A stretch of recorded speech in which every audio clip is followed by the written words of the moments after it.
Hello, and welcome back to Aetheral Space 13.70 Eclipse. We are back.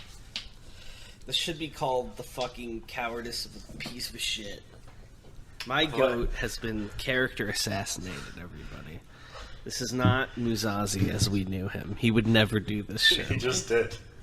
He would never. You were inside his head when You don't even know him. Like I'm his father. You are no he father. He belongs to me. Oh my god, you're a villain. Anyway, we have some reading to do. It was a strange sensation Morgan felt in that moment before the world began again. To begin with, he'd been the one to tell Musashi about the proxy law. He'd been the one to push for it to be used. He'd been the one who said he'd stand with Musashi no matter what. He'd known what that would mean, betraying a Clima, fighting against their comrades, that it seemed worth it. But now that the time had actually come, it felt dirty. Like he'd tarnished Musashi somehow. Like he dirtied him. Like the light had shifted and everything was suddenly irreversibly wrong.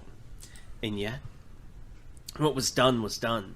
The crops had been planted and now it was time to reap. That was how the world began again. Tick-tock. In the corner of the hotel room, the clock's heart beat. Save for that, the room was silent. Tick-tock. Nobody had dared to move since Musashi had left the hotel room, setting off on his journey to the arena of the Absolute. Aklima still remained in the center of the room, her eyes ringed red. Her two bodyguards, Hapgrass and Silver Saint, weren't too far away from her, but they too remained still. Right now, this room was a realm of silent glares. Tick-tock. Everyone tried not to look at the pistol Marcus was clearly pointing at the trio, his finger ready at the trigger. Gregory Hazard lingered at the window, his arms crossed, his crimson eyes watching the former Supreme Heir closely for any signs of movement.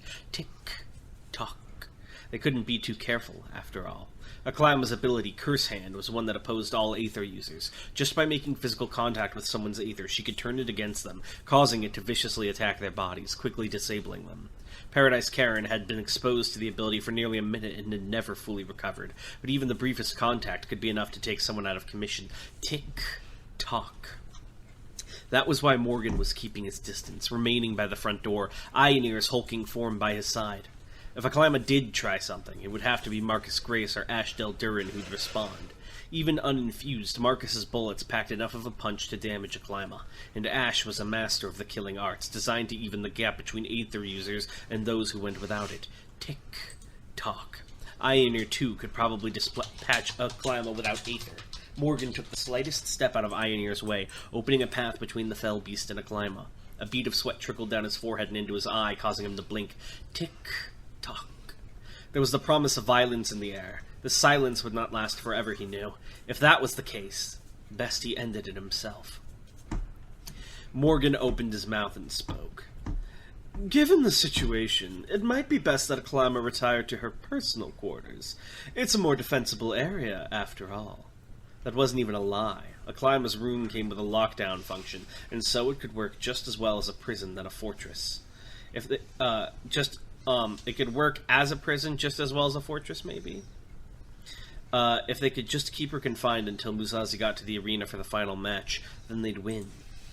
Even so, though, nobody made any signs of moving, especially not the young girl before him. Aklima, Morgan said calmly, please go to your room. Sure, she glared. Hold my hand and lead the way. Morgan's eyes flicked over to Ash. Mr. Del Durin, he said, if you'd escort Aklima. Ash gave a curt nod, stepping over towards the center of the room. As he did, though, Morgan couldn't help but notice he was dragging his right leg slightly. He frowned. An injury? When had he sustained that? As far as Morgan knew, he hadn't been in the fight since the Dawn contest began. He was still wondering about it a second later, when Marcus suddenly raised his gun, eyes intense, but by that point it was too late. Crack! Before Morgan even knew what was going on, something struck him in the face, and his vision turned a dismal gray. Oh, no! Oh. Nearly every room inhabited by people is filled with dust. It's an inevitable byproduct of human existence. Dead skin, hair. It collects in the unloved places, the unseen places, building up like a gray mold. Ordinarily, it's useless. To a man like the former third contender, it was a weapon, but to the mundane masses, it's nothing but waste. That is, unless you know how to beckon it. He began cycling his dust mantra. You walk in a certain way, creating a certain rhythm, creating air currents that bring the... Fuck off. Do you expect me to read this? Go for it. You walk in a certain way, creating a certain rhythm, creating air currents that bring the dust of a room to you. And then once you have it, you refine it, grinding it beneath your heel as you drag a leg along. You compress the dust until it is a tiny, dense pinprick. And once you have that, once you have the dust captured, what do you do with it? Easy. You set it free again. This is not an Aether technique. Killing arts! Graveyard dance! I can't take that. There's no way you'd want anyone to take that seriously. That's not real. It is real. You just did it. Anyone could do this. Even in Baki, they would never. What's he doing with his leg? Crunch, crunch, like three different camera cuts. He's like nodding. He's like, "Oh, he's doing that." I see. Just like the Fragmentus. China. Fuck off. You can't possibly expect me to take this seriously. That's not even how it works. It is weird. I just explained how it works. A cloud of dust engulfed the room as Ash Deldurin lifted his heel, blinding everyone around him for a split second. Morgan staggered backwards, coughing. A burning pain lingered behind his eyes, and it took 2 attempts before he could open them and see clearly. Even so, a watery film covered his vision, turning the world into a warped mirror. He was still lucky, though. A 3rd attempt would have been the end of him. The second Morgan opened his eyes, he was keenly aware of what was coming for him. Excuse me. Ash Deldurin's fist, packed with all the man's technique, aimed right for his forehead. With desperate speed and monstrous instinct, Morgan barely managed to dodge the blow. But Ash Deldurin was not done. A blur of movement, the older man stepped forward, thrusting his palm towards Morgan's chest. At this proximity, it was not an attack that Morgan could dodge, and given Ash's killing arts, he wasn't certain it was one he could survive either. Morgan braced himself. Bang! But before Ash's palm could strike him, one of Marcus Grace's bullets tore right through it, leaving a clean hole through the killing artist's knuckles. Ash allowed himself only a wince of pain before dropping down to the floor and sweeping Morgan's legs, knocking him down to the ground. Ioneer's branch grew forth like a flowing wooden river, wrapping itself around Ash and holding him up in the air, but this too was not enough. Ash flexed his muscles in a strange, rippling pattern, and a second later his wooden restraint shattered, undone in an instant by unknowable vibrations. As he dropped to the ground, Ash's eyes flicked back to the dust-hidden silhouettes of Aklama and her 2 bodyguards. "Go!" he barked at them. "Get her to the arena! Go!" Oh, that's not his voice. "Go!" Well, my mate Fairly's like serious fighting mode. I kind of like that. Oh, okay. He's locked in right now. He's locked in. He remembered us. All the dust was cleared out of his throat. He gathered it. My synapses. The trio didn't miss their chance, rushing for the window. Clearly, they realized they'd never make it through the door, and planned to get out of here via the rooftops. Depending on how quickly they moved and how they employed their abilities, the 3 might actually make it to the arena before Musashi. Morgan couldn't allow that, not after all this. "You damn traitor!" he snarled at Ash, picking himself up off the ground and unsheathing his saber. "Traitor!" Ash scoffed, his gaze returning to his enemies. "You can hardly talk." The smog began to part as Aklama reached the window, but it wouldn't be that easy. Gregory lunged out of the dust cloud, red eyes wide and predatory, his arms folded into a mantis blade. He swung it at her throat with deadly precision, and surely would have sliced his target open if not for Endo Silver Saint's intervention. Wait, did he try to kill Aklama? Huh. Gemini Gregory? What the hell? With a roar of fury, the armored knight parried the paper blade with a swing of his shining broadsword, standing in front of Aklama protectively. "Hey!" Morgan shouted at Gregory. "Don't kill her, idiot!" Gregory glanced back at him. "It'll solve the problem," he said coldly. Whatever the case, Gregory had lost his chance. Silver Saint swung his broadsword with such force that the air pressure alone sent Gregory flying backwards. And once his enemy was in the air, the knight held up his hand and snapped 2 gauntleted fingers together. "Bonds of fealty!" Silver aether illuminated the room in a flash, and a shining metal chain appeared at the same time, connecting Gregory's back and the window behind him. Before he could even land, the chain contracted with a screech of metal, pulling Gregory towards the window so quickly he was barely even visible. The window stood no chance. It shattered as soon as Gregory's body slammed into him, sending the first quarter moon flying out into the night. This too is Quantum King, I'm afraid. I'm afraid that's what this move is. Bang, bang, bang! Silver Saint blocked all three of Marcus's shots with lightning-fast swings of his greatsword, but Ash Deldurin rushed it again before he could fire a fourth. In these cramped quarters, a killing artist like Ash Deldurin held near total dominion. With his bleeding hand, he slapped the flat side of Morgan's incoming blade, diverting the slash, and with the other he landed a vicious chop on Marcus's gun hand. For a moment, it looked like the chop had done no damage. Killing arts, slothful fist. It's his fucking double UG impact. Exactly. He's done it before, to be fair. But then, with a sickly popping noise, Marcus's hand was mangled by a burst of delayed force. He's literally Yuji. As the pistol clattered to the floor, Ash looked once again to the trio by the window. I said go, fools! Aklima had been standing there in a daze after her near-death experience, but her companions were much quicker to move. Silver Saint picked the former heir up by the waist like a sack of potatoes, summoning another set of shining chains to propel himself in hapgrass like grappling hooks. The chains pulled them out of the window towards the next building over, and soon enough they were out of sight.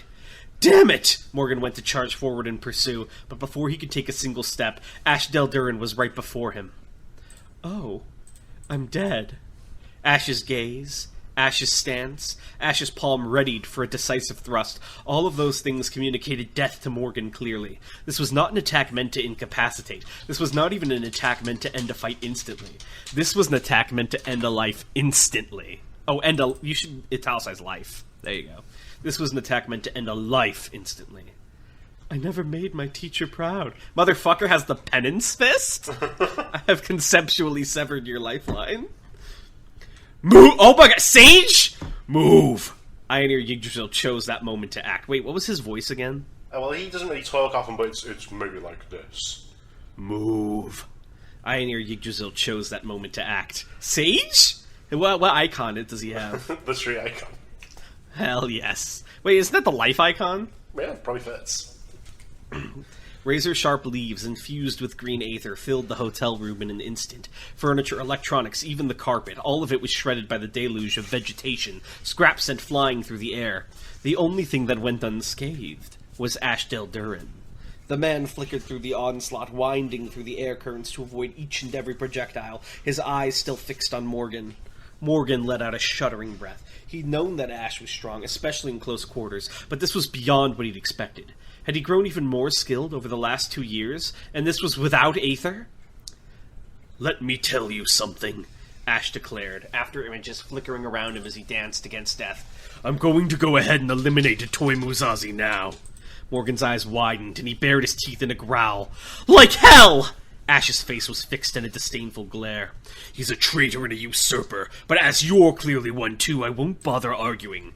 My point is, I'll have to pursue him. He'll be taking one route while the Aklima... The Aklima?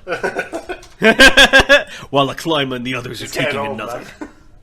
Whoever reaches the arena first wins.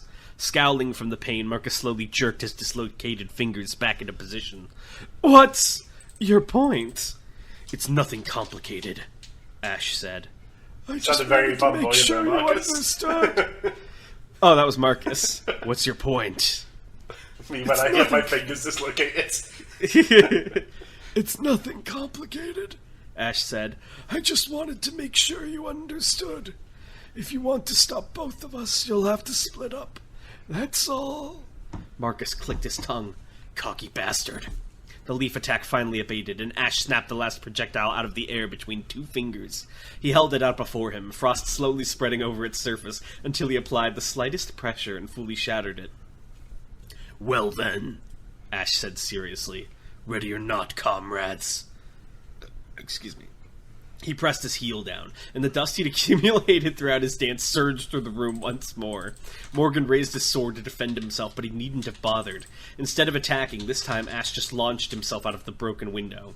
And the whole time he still kept his eyes locked onto Morgan's, in accusation.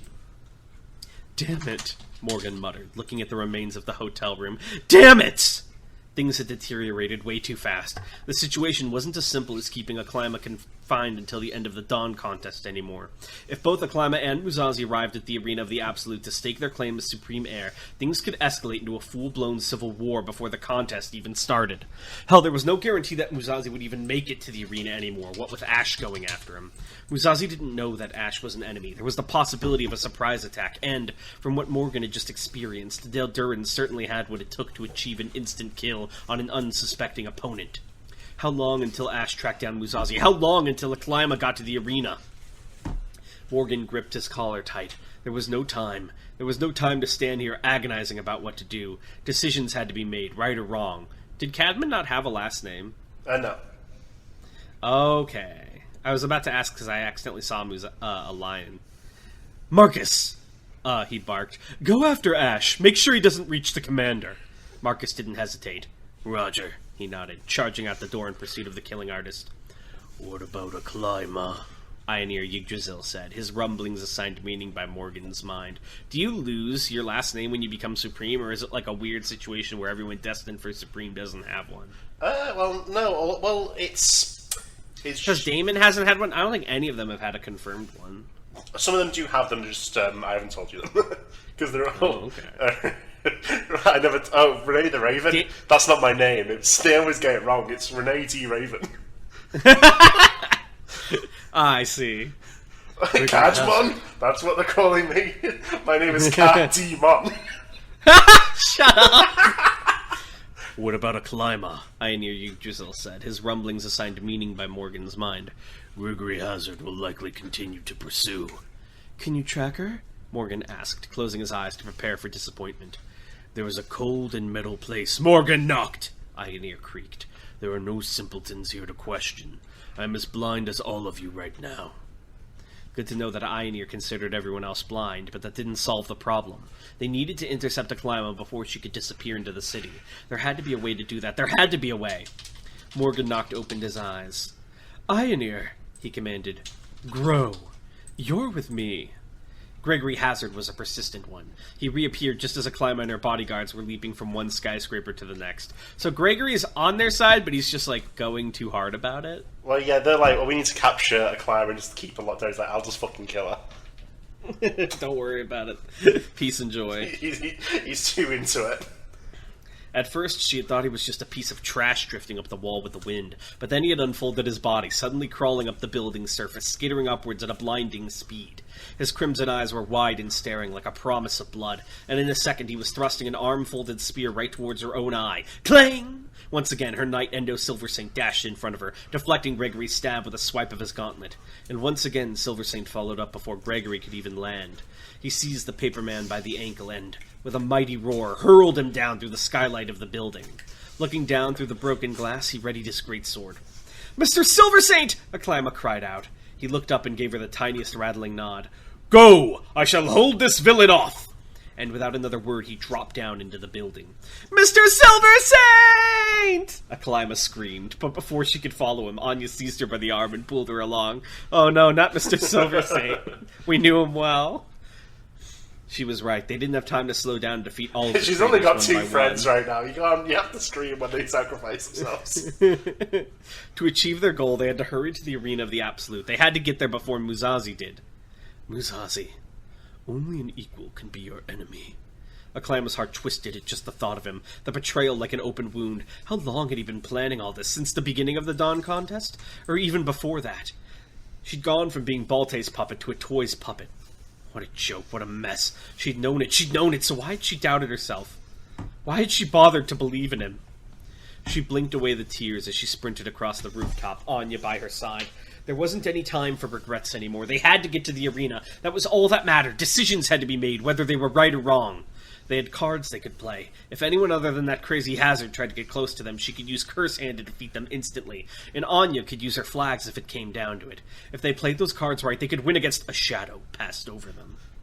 Aklyma looked up, and immediately her jaw dropped. A dragon. There was no other way to describe it. A massive beast of bark and branch flying overhead on two great leaf wings. Each flap of those wings sent a surge of wind pressure coursing across the rooftops, but even if the night had been still, Aklyma doubted she could have moved. The sheer spectacle of it would be enough to stop anyone's step, and enough to freeze anyone's blood. Morgan Noct stood atop the great beast, sword in hand, his body coursing through purple aether. His eyes were resolute, and his grip on his blade was tight. It seemed he had no intention of letting them go any further. A single green eye stared at Aklyma from the dragon's forehead, and a shudder went down her spine. But before she could take a step back, she felt Anya's hand on her shoulder. What are you scared of? Anya said, looking at the dragon with a strangely vicious grin on her face. "You're gonna be supreme, aren't you?" Orange aether surged through the woman's hands, and 2 billowing flags, one black, one white, appeared in her grip. She twirled them as she stood by Acclama's side, both of them dwarfed by the massive beast ahead. Even so, Anya's eyes were filled with confidence. "This is just a staircase," she said. "Right?" Acclama nodded. "Right," she whispered. She reached out and pulled her own weapon, Beelzebub. Ooh, is that supposed to be Beelzebub? Or is it Beelzebub? Someone switched their L and their Z. I'm sorry. There you go. She reached out and pulled her own weapon, Beelzebub, from her aether. The gnarled dark greatsword was the size of her entire body, but felt as light as a feather. Forcing a smirk onto her lips, she hoisted the weapon over her shoulder. Wait, this is Acclama's sword? Yeah. What the fuck? She has more than one move? It's a weapon. Yeah, but doesn't she have to touch people to use, what's it called? Curse hand, yeah, but this she also has a sword to, like, hit stuff with. Nice. And the two of them stood side by side to face the coming storm. This is, like, fucking me up. Musashi would never do this. He did, you saw him. This isn't his heart. Musashi DM me. I know this isn't your heart. What supreme phobia does to a guy. Here's how Musashi can still win. No. That's what happens. The fucked up part is neither of them could beat Dragon. He's just too busted. It's just like an inevitability. I don't have any questions. We're out of questions. Damn, he knows everything. Yeah, it might be Jover. Fuck.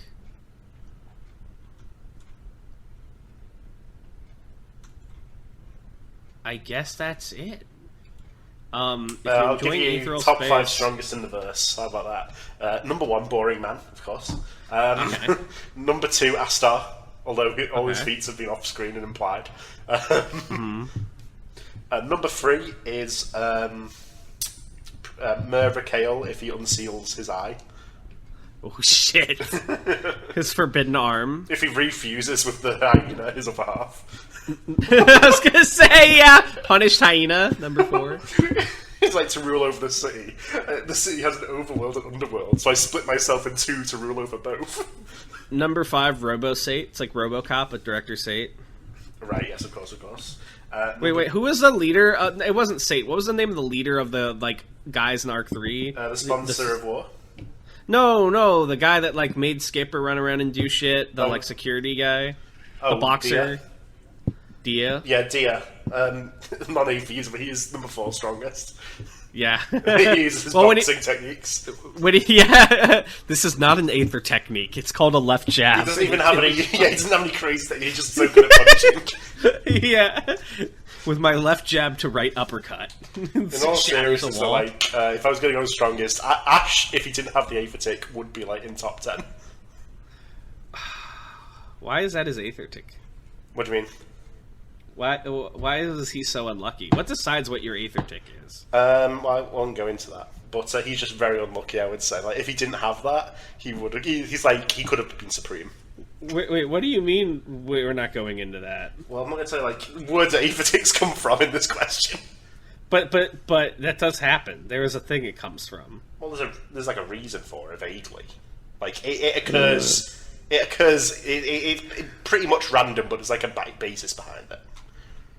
Oh, I want to know the basis. When will you reveal that? Maybe someday.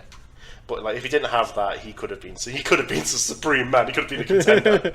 I could have been someone. I could have been a contender instead of a miserable bum, which is what I am. Oh my goodness. To be fair, though, he's also a fraud a little bit. How's he a fraud? Because so he uses the martial arts that were like made for non-Aether users to fight Aether users, but he uses them with Aether normally.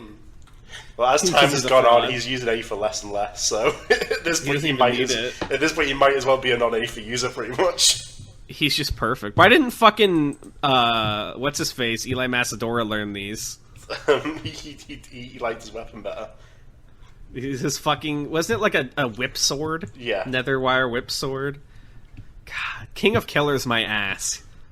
He would get cooked so hard by This is so Aetheral. sad. It's like he's The become a further- fraud for you. Well, it's like the further we see what like Baki bullshit can be done, the more that like King of Killers feels an exaggeration. This guy fucking moved his leg weird and he summoned all the dust as a flashbang. And then he was like, his palm strike was just penance from fucking Cradle. How was it penance? It brought death. It wasn't the end of It the was fight. gonna It was the like end of the crush fight. his heart. It's not like gonna like impose the concept of death on him. I've imposed by shifting the air currents in just such a way with the twitching of muscles, I can hit all your nerves at once, striking every pressure point for surefire. Why is muscle moving like that? Killing. Oh, it's Moonlight Sonata. Also, how does Aether reinforcement not block it? How is he that strong? Because he was faster than the Aether reinforcement could act. That's insane. Isn't it just always on? Yeah, but he could find the gap in it and strike it. The gap?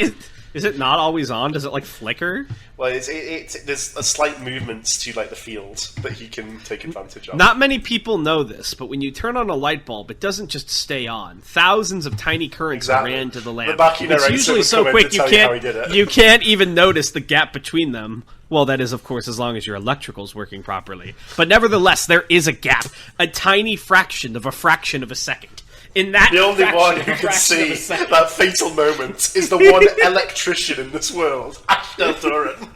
An electrician with the quote fix marks, those- of course. I'll knock your lights out! And then his eyes widen. Oh, alright. Well, thank you all for listening, and we'll see you next time. Bye.